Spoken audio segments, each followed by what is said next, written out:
pertama dari Mbak Santi.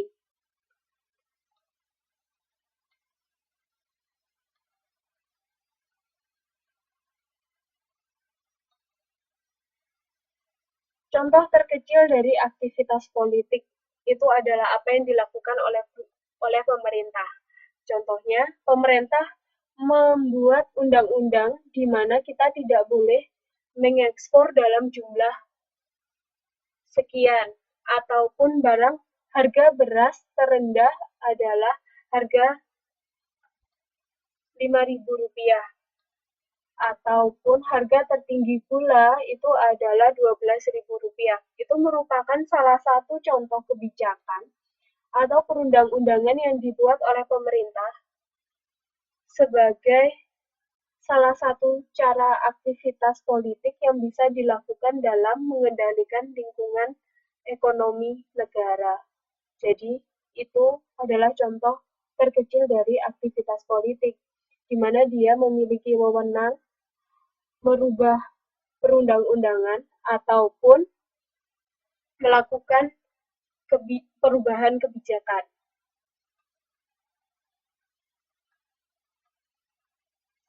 Selanjutnya, kooptasi.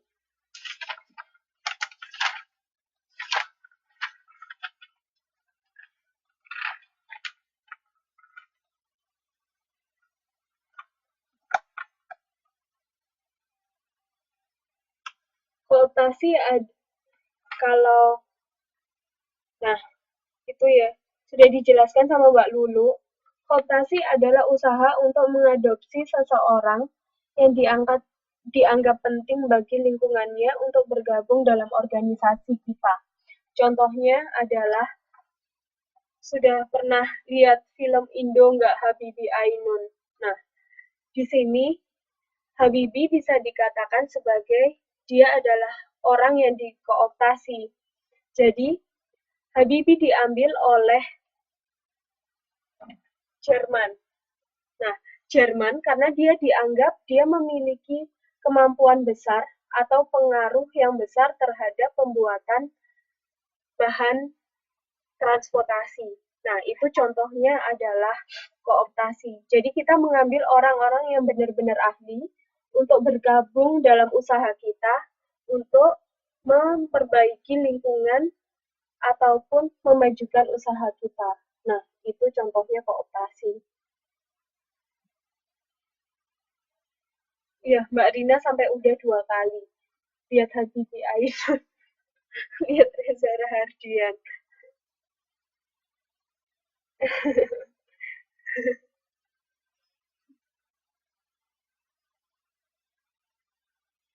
Nah, ada pertanyaan lain?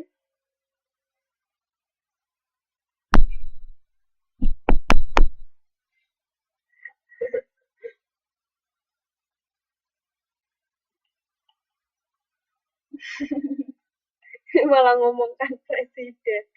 Aduh.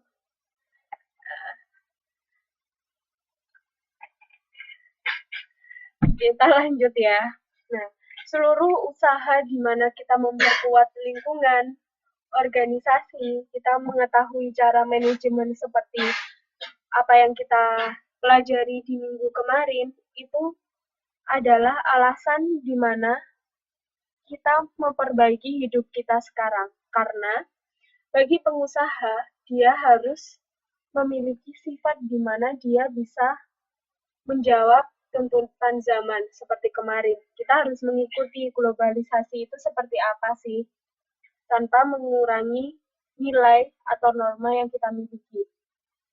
Nah, alasan di mana perusahaan memilih menjalankan bisnis globalnya adalah salah satunya karena pasar domestik itu mulai jenuh terhadap produk itu sendiri, sehingga kita harus melakukan inovasi atau penguatan terhadap produk kita. Contohnya gini.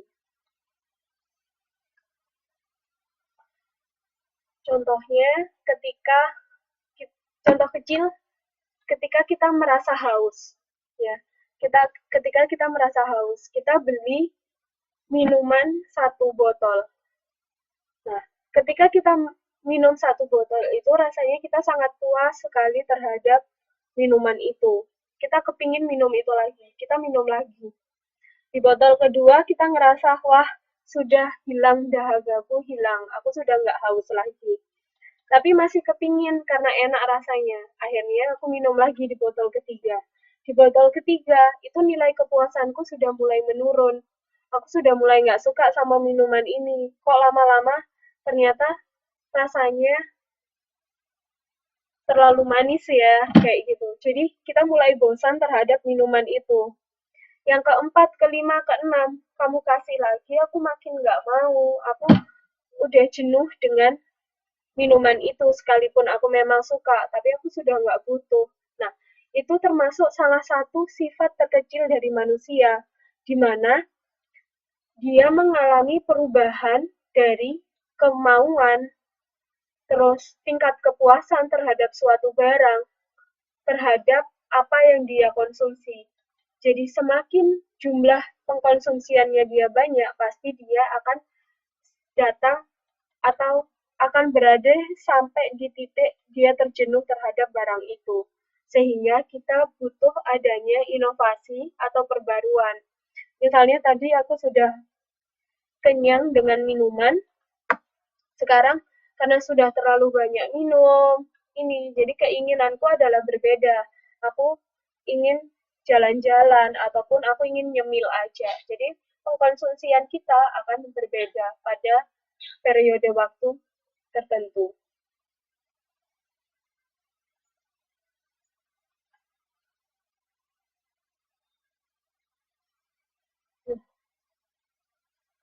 Jadi, pola pikir global adalah di mana usaha kita untuk bisa memasuki pasar yang lebih besar. Dalam artian, kita bisa memproduksi barang dalam pasar global.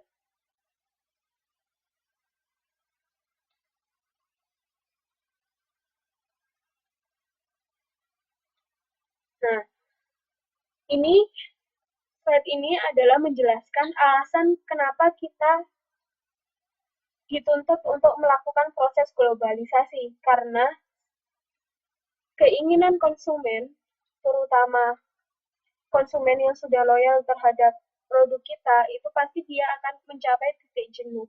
Jadi kita perlu melakukan pembaruan, melakukan hal yang lebih menarik untuk memperbaiki produk kita. Salah satu caranya adalah kita memasuki pasar yang lebih luas, di mana pasar kita, misalnya Cencunaica, bukan hanya dijual di kalangan anak-anak, karena anak-anak pasti akan merasa jenuh suatu saat. Nah, Cencunaica mulai diperkenalkan kepada kalangan yang lebih tua, tetapi dengan cara gulanya dikurangi lebih sedikit kepada orang tua karena takut penyakit diabetes ataupun kawan-kawannya. Nah, jadi inovasi itu dilakukan untuk memasuki pasar yang baru. Itu adalah salah satu cara di mana kita memasuki pasar global. Nah, slide selanjutnya adalah ini merupakan tahapan-tahapan di mana suatu perusahaan biasanya melakukan proses globalisasi. Umumnya dia melakukan tahapan-tahapan ini. Pertama adalah dia melakukan tahap domestik. Selanjutnya adalah tahap internasional, tahap multinasional, dan tahap global. Di mana pertamanya pasarnya dia hanya di pasar domestik aja sampai dia ada di pasar global. Jadi, selain dari kita melakukan inovasi, kita bekerja sama dengan perusahaan lain, cara yang bisa kita lakukan untuk tetap mendapatkan keuntungan yang banyak adalah kita memperluas pasar kita. Pertamanya aku cuma jual pulsa di RT di rumahku aja buat adik, kakak, ataupun keluarga. Tapi ternyata karena mereka terlalu banyak ngutang, akhirnya aku harus memperbanyak pasarku. Aku mulai menjual ke RT atau RW, di lingkungan RT atau RW. Tapi ketika situ aku juga masih belum merasa puas terhadap apa yang aku peroleh. Akhirnya aku mulai menjual dalam pasar yang lebih besar. Misalnya pasar satu perumahan. Selanjutnya lagi sampai akhirnya aku punya provider sendiri. Nah, itu adalah salah satu cara atau tahapan yang biasanya dilakukan oleh suatu perusahaan hingga dia mencapai pasar global. Pertamanya dia hanya menjual secara domestik aja. Terus dia mulai mengekspor dari Indonesia ke Singapura. Selanjutnya dia mulai multinasional. Dia bukan hanya cuma di Singapura aja, tapi dia mulai di beberapa negara sampai akhirnya dia bisa menguasai pasar global.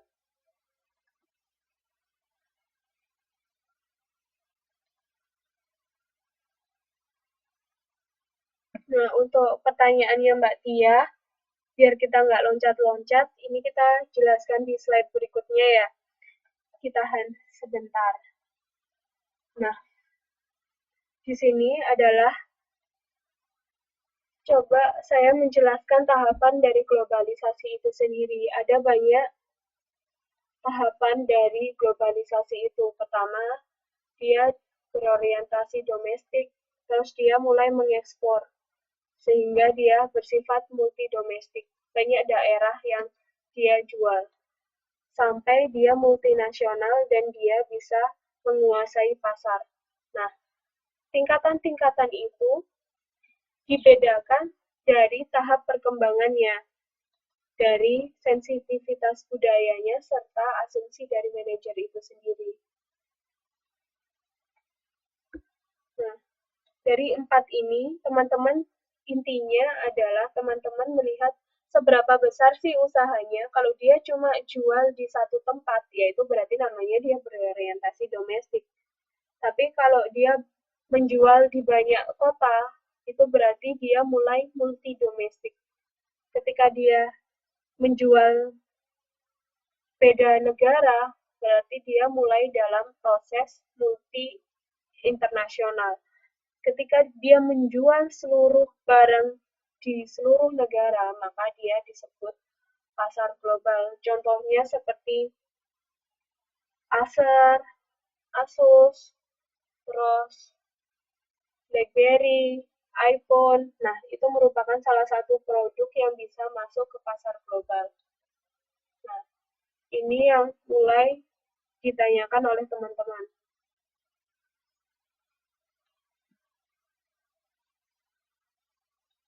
Cara memasuki bisnis internasional itu caranya seperti apa sih? Nah, pertama kita bisa melakukan outsourcing. Kedua adalah kita melakukan ekspor. Ketiga adalah lisensi. Keempat adalah kita melakukan investasi langsung. Nah, sekarang adalah mungkin yang paling banyak ditanyakan adalah cara kita mengekspor. Ekspor adalah perusahaan mempertahankan fasilitas produksinya di negara asal, tetapi dia melebarkan pasarnya ke negara lain dengan cara dia mengirimkan produknya untuk dijual ke luar negeri. Itu adalah definisi dari ekspor. Nah, ekspor sendiri syaratnya apa sih? Syarat-syarat ekspor itu tergantung dari negara mana yang akan dituju atau mau dijual kemana barang ini. Nah, rata-rata negara memiliki proteksi sendiri terhadap syarat-syarat dari barang yang akan diekspor. Contohnya misalnya Taiwan sendiri. Taiwan sendiri rata-rata buahnya diekspor dari Jepang sama Amerika Serikat. 70% dari apel Taiwan itu diambil dari Amerika Serikat dan Jepang. 30% itu disisakan bagi produksi lokal oleh Taiwan sendiri. Nah, itu merupakan salah satu peraturan atau syarat yang harus dipenuhi oleh Jepang dan US. Mereka tidak boleh mengirimkan apel dalam jumlah lebih dari 70% dari kebutuhan apel di Taiwan sendiri. Nah, itu merupakan syarat yang dimiliki oleh suatu negara. syarat-syarat yang dimiliki oleh negara itu tergantung